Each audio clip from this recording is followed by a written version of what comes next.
Hello and welcome back to Illinois OSHA 101 for fire departments. This is lesson 3 on compliance. Here is what we're going to take a look at today. A little bit on injury and illness record keeping and reporting. Then I'll show you where you can find 1910 standards that apply to fire departments. We're also going to talk a little bit about the general duty clause and how that applies. And then we're going to talk about employee compliance and just provide you with some general advice. All right, injury and illness record keeping requirements. In Illinois, all public employers are required to keep and post injury and illness data. Now, your workers' compensation carrier, they may do this for you. If you're a municipality, your risk management person may do this for you, but you as the employer are ultimately responsible to make sure it's done accurately and it's posted at your locations. Now the OSHA 300A, an example of that is on the right. That's the annual summary. That needs to be posted between February 1st and April 30th, and that would cover the injuries and illnesses from the previous year. Now please make sure this is filled out accurately and completely. There's a section on that sheet that wants the NAICS code, and for the fire service, your NAICS code is 922160. If you need some of these forms, you can get them for free on this website below from OSHA.gov. In addition to the physical posting, some employers in Illinois are required to submit their 300A data electronically. And yes, fire departments and fire districts with 20 or more employees are required to submit. And that submission is every March 2nd for the previous year's data. Website below, OSHA.gov, injury reporting /ITA. That's the website that you go to, you register, and then every year you'll submit your 300A data. Just a clarification, you need to submit the data on the 300A as a fire department. So if you're part of a city, your city would not have one 300A form for the entire city. It needs to be broken down by department. Just a reminder on reporting requirements that we covered in lesson 1. Remember, employers need to report all work-related fatalities to Illinois OSHA within 8 hours. All hospitalizations, amputations, or losses of an eye need to be reported within 24 hours. And remember, a hospitalization is an admission to the hospital, not just a trip to the ER. 24-hour line, 217-782-7860. Hopefully, this poster is familiar to you. It should be hanging up at your fire station and every firehouse in the state of Illinois. If you need to print one off, go to osha.illinois.gov, stick it on the wall. Now we're going to talk about the occupational safety and health standards that apply to fire departments. And to be fair, we're going to show you how to look them up yourself. To find standards in Part 1910, go to osha.gov, go to the standards box, hover over that, and go down to laws and regulations. Click on it. That is going to take you to a new page. Find general industry and click on that. Okay, that's it. We're now on the page that includes every 1910 standard. Simply scroll down with your mouse and you'll find almost any applicable standard for fire departments. You'll find 1910-134 on respiratory protection, 1910-156 on fire brigades. You can simply scroll through any of these standards, select them, and look into them further. Okay, now we're going to get into the standards themselves. We're going to take a look at the standards that apply most frequently to fire department operations, and we're going to cover the highlights within these standards. Now, I could sit here and just start opening the book and reading from page 1. Everyone would go to sleep, end this presentation quickly. We're not going to do that. We're going to cover the highlights. I encourage you to go to OSHA.gov and get into these standards individually and take a look at your department and the standard and see how you match up. 1910-156, the Fire Brigade Standard, a big standard, common sense, right? Big standard for fire departments. Every fire department needs an organizational statement, and you can get into the standard and look up the details for requirements for that statement. Interior firefighters. As an employer, you must ensure that your firefighters are physically capable of performing interior structural firefighting. We know that is an incredibly demanding activity. Maybe you do that through a medical physical. Maybe you do that through an annual physical agility test. Training. We can't stress this enough. This is a huge, huge focus for Illinois OSHA. The Fire Brigade Standard requires at least annual training. Now let's think about something here. If you do something once per year, can you be good at it? The training has to be conducted no less than annually, but it must be conducted frequently enough to ensure that your members can perform the duties and functions that they are assigned safely and satisfactorily. Okay? Just because you did it once doesn't mean you can do it safely and satisfactorily, but it has to be done at least annually. Okay? If you have a boat for boat rescue, at least annually. If you do auto extrication, at least annual extrication training, wildland training, etc. Now, if you have something, maybe you offer high angle rope rescue as a service in your community. That is a high risk, low frequency type of incident. And if you expect to train on that at least annually and have your firefighters perform that safely and effectively, I think we can agree that that is not realistic. You might need to train on that perhaps quarterly to ensure that your firefighters can do that activity safely and effectively. Now, like this says, training is based on duties and functions. So if you have a driver operator only, he doesn't need to put on an air pack and train for interior firefighting. Illinois OSHA doesn't tell you how you utilize your members. So if you have exterior only firefighters, that's fine. They don't need to do interior firefighter training. For interior firefighters, we up the bar a little bit. In addition to the above, they need to also have a quarterly training session on interior structural firefighting. For us, the expectation for that is once every 3 months, at least, those interior firefighters are bunking up, putting on their SCBA, they're going on air, and they're doing something in their ensemble on air. So maybe that's hose line advancement, maybe that's search and rescue, maybe that's thermal imaging, maybe that's RIT or communication or Mayday drills. They need to be doing something and it needs to be on air. So they're comfortable in their equipment, running through those emergency procedures, running through donning and doffing the SCBA, and operating safely and effectively. Quality, training quality and the standard. The best analog for us is training quality needs to be similar to IFSI. Now, we're not going to tell you, hey, you need to go out and get a burn tower and a world-class training facility and staff. That's not what we're saying. What we are saying is when we show up, we'd like to see a lesson plan for the training. We'd like to see objectives. We'd like to see some type of plan that you have for your instructors to give that training to your members, to your rank and file. So we would like to see perhaps a classroom component and then moving into a hands-on component.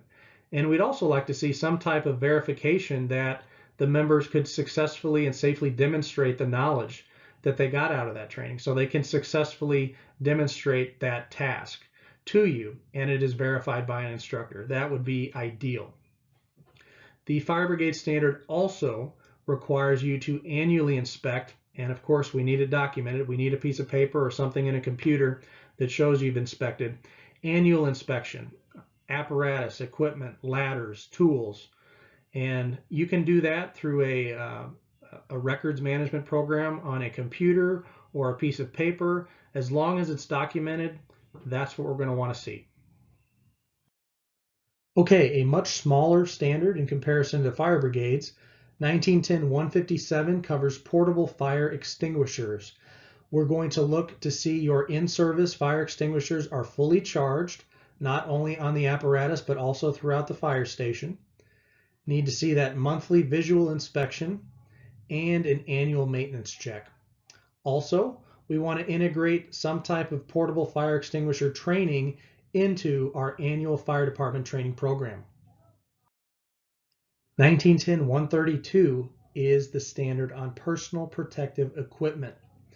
Now, PPE, according to the standard, needs to be provided by the employer and maintained at no cost to the employee. We're going to be looking for any defective or damaged PPE that's in service.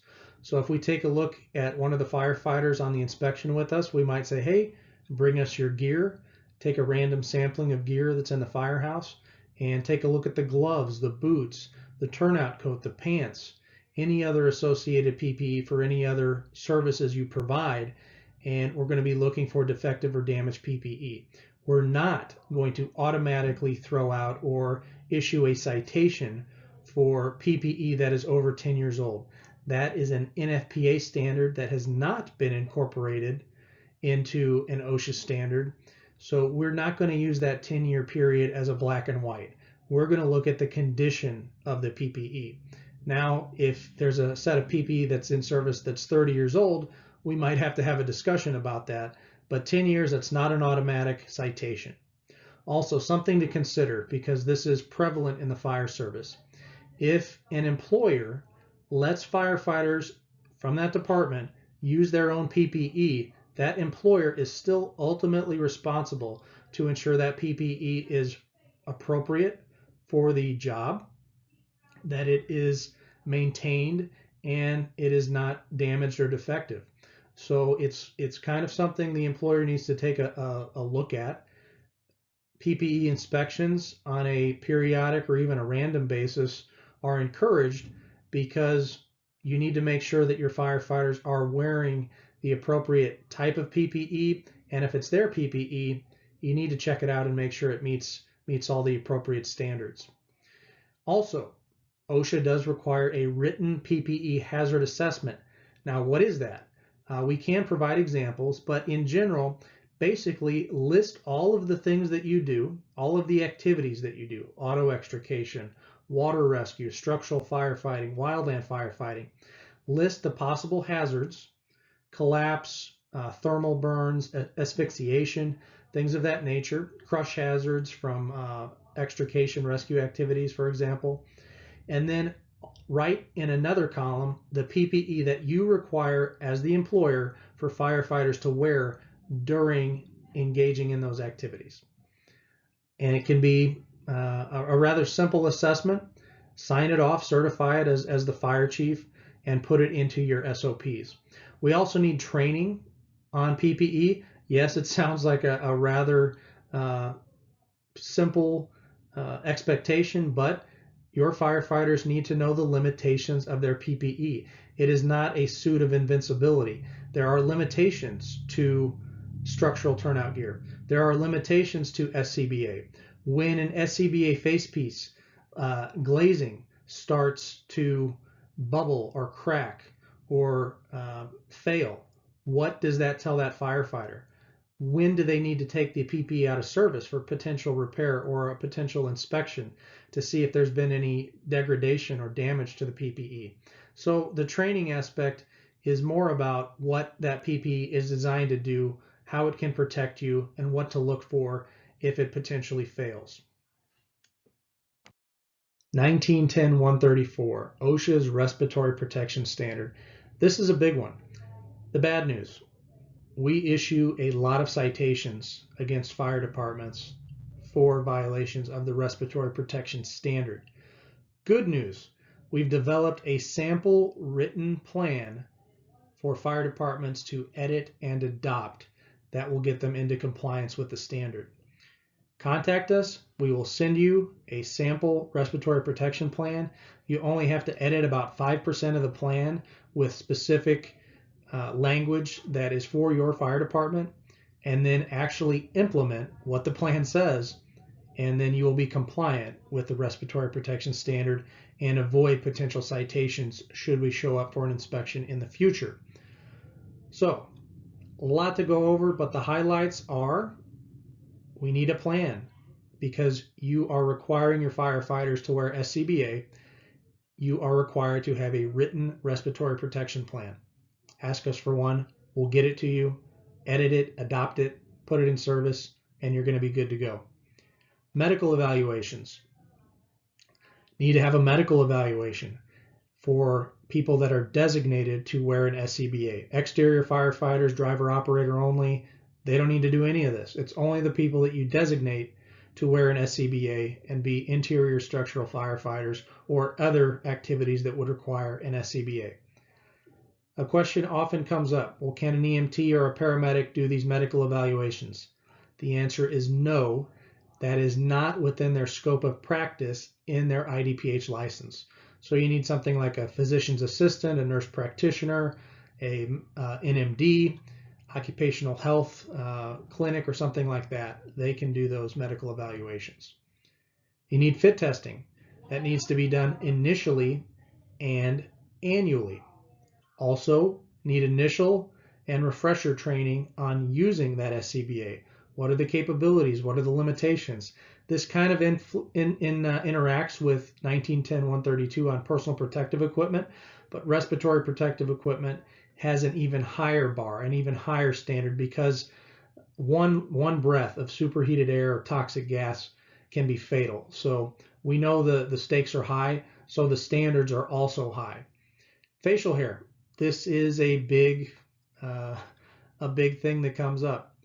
You cannot have facial hair that comes between the sealing surface of the face piece and the face. There's no exceptions. OSHA has ruled on this many times. Even if you pass a fit test, you have to have a clean seal between the face piece and the face. So you can have a nice fancy mustache, but it cannot interfere between the seal of the face piece and the face. 2 in and 2 out. It's another big one. The fire service is generally familiar with this term, but the respiratory protection standard is where it came from and where it's actually detailed. And I'd advise you to get into that standard and take a look for more information. It's also in our sample plan. Basically, before initiating interior structural firefighting operations, 2 people need to be ready to go in, and 2 people that are trained and equipped and ready to act have to be available outside. One of those members outside can be doing other things like pumping or IC, but they have to be immediately available to perform rescue type of operation if someone inside needs assistance. There is an exemption, and the exemption applies to life-saving activity. So if you know someone is in that building, OSHA 2 in and 2 out does not apply. But just because there may be possibly someone in there, that's really not a situation where that exemption applies. SCBA monthly inspection, checked before and after use, and maintained per the manufacturer's recommendations. So we're going to be pulling them off a truck. You're going to show us that air pack. It needs to be in serviceable condition. Everything needs to be good to go in accordance with Scott or Draeger or MSA or whatever brand you have. It needs to be maintained per the manufacturer's recommendations. That also includes the annual flow test, if applicable, for that manufacturer and for that respirator. Breathing air. We're going to check your breathing air quality certificate to make sure that you have your breathing air on your compressor tested. If you use another department's breathing air compressor, we're going to need to see those records. Wherever you get your air from, we need to see that. Also, something easy for us to catch. Any in-service cylinder, any cylinder on an apparatus, even spare cylinders, we're going to pull those out and we're going to look at the cylinder. We're going to look at the valve, like in the picture. This would be a citation. This is a 2200 PSI bottle, and if it was in service at 1000 PSI, you're not giving that firefighter much of a chance. You're automatically cutting 1200 PSI right off the top. OSHA requires in-service cylinders to be at 90% of their rated capacity or above. So this right here, that would be a citation. 1910-120 is another big standard for fire departments. This covers emergency response operations to hazardous materials incidents. A lot of training components inside this standard. And again, The training is based on the duties and functions that each responder is expected to be performing. So before a responder is permitted to take part in emergency operations for hazardous materials, they need to be trained. The minimum requirement in the state of Illinois, any of your members that go out the door on an emergency, the expectation is that they are hazardous materials awareness level, and that is to the OSHA standard. Hazmat awareness through OSFM would exceed the standard for OSHA. So awareness level is the minimum. That's now one of our most frequently cited violations, is members that do not have hazardous materials awareness level training. And the training requirements are in the standard. Awareness training does not have a minimum hour requirement. Okay, so if you have OSFM certification, that will exceed that minimum requirement for OSHA. We're still within 1910-120, still talking about training, moving up to the operations level. That's members that can perform defensive mitigation activities and actually enter what we would call the hot zone. Awareness level members, they cannot enter the hot zone. They can merely perform notification functions, use the ERG, etc. Moving up to operations, actually getting involved, okay? 8 hours, that is a requirement. At least 8 hours of training or experience to objectively demonstrate competency in 6 areas, plus the awareness level, and that is in the standard in detail. Moving up again to technician, and furthermore into specialist, those are offensive type of operations. Incident command, if you are in charge of a scene that involves hazardous materials, you need to have operations level training. That's very important. Also, refresher training. Let's say you got OSFM hazmat ops 5 years ago. You need to have training annually in the fire brigade standard. So that also matches up with this refresher training. The refresher training needs to be annual. It needs to be sufficient to maintain competency. So you could also do a drill to see if your members can demonstrate that competency. If you identify any deficiencies, you need to tighten that up with training after the drill and document it, right? We've talked about that plenty of times. Also, if you have members on a hazmat team, they need to receive a baseline physical and a biannual physical at a minimum. 1910-1030 is OSHA standard on bloodborne pathogens. Every fire department in the state of Illinois has to have a written exposure control plan. This is again one of the most cited violations we have when we go in and inspect a fire department. Luckily, we have also created a sample exposure control plan for fire departments. You can download it, you can edit it in Word document format, and adopt it as your own. Just remember, every member that responds to emergencies, every member that goes out that door, is considered to have occupational exposure. This does not just apply to your medical personnel.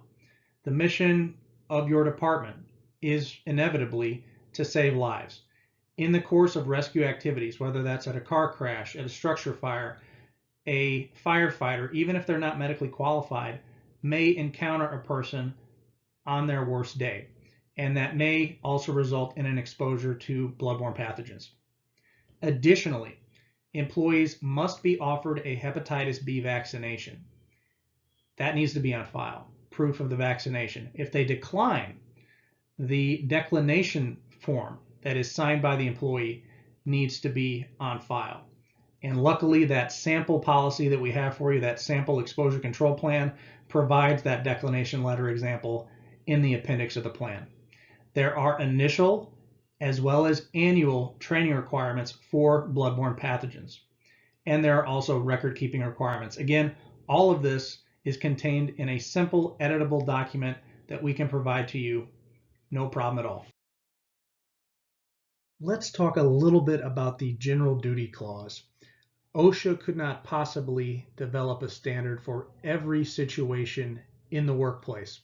Instead, Illinois' Occupational Safety and Health Act and the Federal Act have incorporated a clause that's essentially a catch-all, and I'll read it to you now.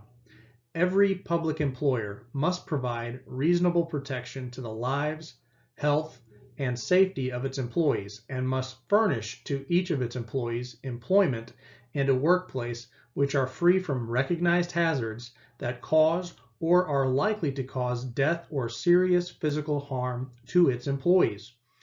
So this can be used when there is no applicable OSHA standard available, but there is a safety hazard. Example, at a structure fire. Unfortunate loss of a firefighter during the structure fire. During our investigation and inspection, perhaps we find deficiencies in the incident management and command system. We could use NFPA Standard 1561 as a basis for a general duty clause citation. NFPA 1561 is not incorporated by OSHA, but it is a national consensus standard that could be used to develop a general duty clause citation. As I said before, we can't cover every standard that may apply to your fire department. However, in general, the more services you provide, the higher level of service you provide, the more equipment you use, the more standards will be applicable. Take a look at what you do. Trench, confined space, diving, collapse, all kinds of specialized services. It's entirely reasonable for smaller departments that may lack resources, either through staffing and or financial resources, to safely provide those specialized services. It may be worth it to take a look and evaluate what you do and see if you can do that safely and effectively. If you say you provide the service, Illinois OSHA is going to inspect you as if you provide it. If you do provide it, you should be training and evaluating your members frequently. Illinois OSHA has no authority in our act to cite an individual employee. We cite the employer. What we do is we ensure that the employer ensures that their employees are operating safely. So one of the biggest challenges to a successful program in your department is ensuring your members are working safely in compliance with your rules and your SOPs, SOGs. So let's take a look at the 4 elements for success. First, we need a clear rule, a clear procedure in place in writing. Next, we need to communicate that to our members, not simply just have them read and sign on the dotted line that they've read and accept this policy. Need to communicate that, need to train the members, need to make sure that they know what they're doing and they can demonstrate proficiency safely, satisfactorily, effectively. Then we need the proper supervision of those members. That's the in-field supervision. That's that frontline supervisor. That's that company officer, that battalion chief, that incident commander, ensuring that the members are performing in accordance with the SOPs. And then in situations where rules are not being followed, we need to see proper enforcement through proactive reaching out to those members, pointing out that they are in violation of the rules, and implementing corrective action for those employees. And lastly, here's some general advice. Take a serious look at risk-benefit when conducting emergency operations. If you're the incident commander, if you are the company officer stepping off of that engine as the initial arriving company, do a quick risk-benefit assessment to determine what you want to do and what the benefit and what the risks of that action or inaction are. Pay particular attention to high-risk, low-frequency events or incidents. These are the encounters and incidents that are not your everyday type of call, not your lift assist, not your fender benders. These are the calls that you may have only trained for but never responded to. Perhaps it's the active shooter incident. Maybe it's the high-angle rope rescue incident. Or for some fire departments with a low fire call volume, this may also be a structure fire. You may realize and have to take into account that structure fire calls in your district or your department have gradually declined over the years. and maybe you need to consider structure fires as a high-risk, low-frequency event. They're certainly high risk. Lastly, apply the hierarchy of hazard controls. And if you're not familiar with it, look it up, and we'll go over it briefly right now. Essentially, it's an inverted pyramid. And as you progress towards the bottom of the pyramid, personal protective equipment, that is the least effective method of controlling a hazard. At the top, we look at elimination, physically removing the hazard or avoiding the hazard.